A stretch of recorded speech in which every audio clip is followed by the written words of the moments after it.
Hello there, it's Jennifer McGuire. Often people ask me about my favorite products or my favorite tools, so I thought I'd go ahead and do a little video and blog series called My Favorite Crafty Things. So these are my favorite products and why I like them. In this video and blog post, I'm going to focus on stamping tools and just basically tools that help me with my stamping. Now I have to start out first by mentioning the Ranger Craft Sheet. This is by far my favorite stamping tool. It is this brown surface that you see me work on in all of my videos. This sheet not only protects my work surface, but it also is a tool that I can do fun techniques on. It's non-porous and it withstands high temperatures, so it's great for helping with heat embossing. You can also use glue and paints on it and it will come right off. And it's great for inking techniques, which I'll show you in a moment. Now you can do pretty much anything on here using ink, paints, anything. The only thing you can't do on here is cut. So you could cut right through this. You got to be really careful not to do that. But otherwise you can use hot glue gun and everything and it'll come right off. Here's an example. Say you color with Copics and you get Copics on here or some kind of permanent ink like StazOn. I'm just putting some on the craft sheet just to show you for an example. That kind of thing could ruin a work surface or be a mess to clean up. But here all I do is I take these alcohol swabs, which you can get at a pharmacy, and it just cleans right off this craft sheet. So it's really nice that you can work on this, and also it's easy to clean up. I even do ironing. When I do ironing for techniques, I do it right onto this craft sheet.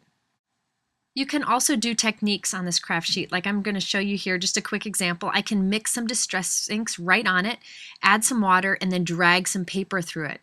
So you could mix different colors of paints. You can mix pretty much anything on here, and it won't ruin this surface. So you could even mix up colors in your glossy accents. There's a lot you can do with it. I have the 15 by 18 piece, but I plan to order a custom size. If you go to my blog, I'll link to you how you can order a custom size, any size you want, of this craft sheet. It's a great tool to have. Next, I have the Hero Arts heat gun. Now this is like the big mama of all the heat guns. It's by far the most powerful and longest lasting heat gun. I've had this one in particular for a very, very long time. It heats up nicely. It's high quality. I don't worry about having this in my studio. I don't worry about it overheating or when I'm not there. It's just a great tool to have. Super high quality, great for all your different techniques, especially for heat embossing. I think this is one of those tools that it's worth it to invest in because you're going to keep it for years and years to come. Another of my favorite crafting tools is the embossing powder tool from EK Success. This is great for embossing also. Basically, if you have a dark cardstock, what I do, or any cardstock, is I brush this on first. It's got some powder in it, it just brushes right on. You can see the powder there, it comes off afterwards. Then you stamp with your embossing ink, and then you put on the embossing powder. And this keeps the embossing powder from sticking in places where you don't want it, so you get a nice, crisp, heat embossed image. I think this is really key, especially on dark cardstocks with white embossing powder.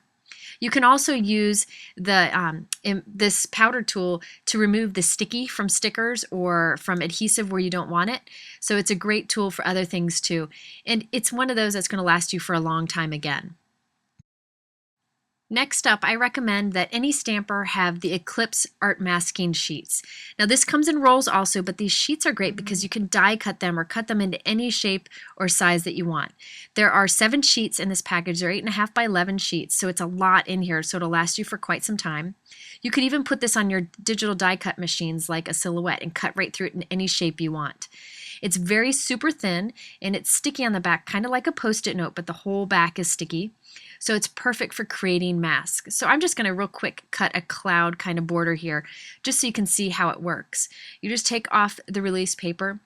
And it's got just the right amount of tack on the back of it to hold it in place, but not to make a mess. So you can reuse this mask over and over again. I keep mine in some clear protective sheets for reuse. So just stick it right down onto your paper, and then you can ink over it, stamp over it, whatever you want.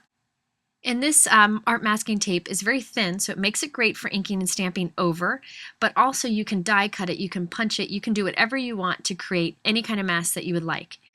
And I find that having the whole entire piece be sticky on the back really helps in getting some really good masking techniques for my stamping. Next product that I wanted to feature is one that I also feel is very necessary to have as a stamper. It's a Fiskars stamp press. This tool is awesome. This has replaced most of my acrylic blocks that I use for clear or cling stamping. It's just this thin piece of plastic with these foam feet, and I use it as a big stamp for my clear and cling stamps. It's the perfect size. In fact, you can see here I'll put a note card under it. So you can see that you can arrange all your stamps on it and it'll cover an entire note card.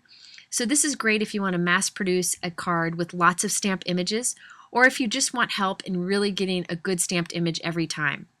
Again, I use this for almost all of my stamping except for tiny little messages. I reach for my small blocks still. And you can use big background stamps on this one. You just put it on sideways and it works perfectly. So I thought I'd go ahead and show you an example of how this works. I'm just going to throw some images on here and make a note card. You just use this again in place of any acrylic block, but one of the nice things about this big stamp with the grid on it is you can place a bunch of images on it and stamp it over and over again. So I've just put one clear stamp on here. This one's from Paper Smooches, and I'm going to build up a bunch of thank you kind of greetings around it. This is fun to do with any kind of greeting stamps, is just build a bunch into a collage and use it on a card over and over again. So you can see how when I put the image on the table, I'm just slightly pressing down with on the foam feet, and it just presses down and picks up the image. So this is just a way to stick them on there. So now I'm going to go ahead and add a bunch of images on here, and now it's time to do some stamping. I'm using a Hero Arts Shadow Ink Soft Granite for this example. I'm just going to ink up the stamp how I would any stamp, and then I'll stamp it onto my paper. Now the nice thing about this is because you've got those foam feet, you can put it over your paper and slowly kind of press down and move it around a little bit until you get the perfect placement. So you'll see I've got it right over my paper, but I'm kind of moving it around a little bit until I'm sure that I have it nice and straight and have it in the right spot before I go ahead and press it all the way down. Now the other nice thing about these foam feet is that once you press down, you just let go and it pops up. Most of the messing up that we do with stamping is when we're pulling away, and this one will just pop right up and then it won't have any mistakes. This is especially handy when you're stamping on smooth surfaces where you have to be really steady. You can just stamp down and let go and it won't mess up. So here's a card that I did with it. I just did some coloring in one of the letters, and then I actually kept the same arrangement on the stamp press, and I did this one where I just colored the letters in with a white pen. So there's a lot you can do with the stamp press. It's a great tool to have. So I hope you've enjoyed these stamping tools, and I'll be back next with some of my other favorite crafty things. If you have any questions, please visit my blog, jennifermcguireinc.com. Thank you for watching.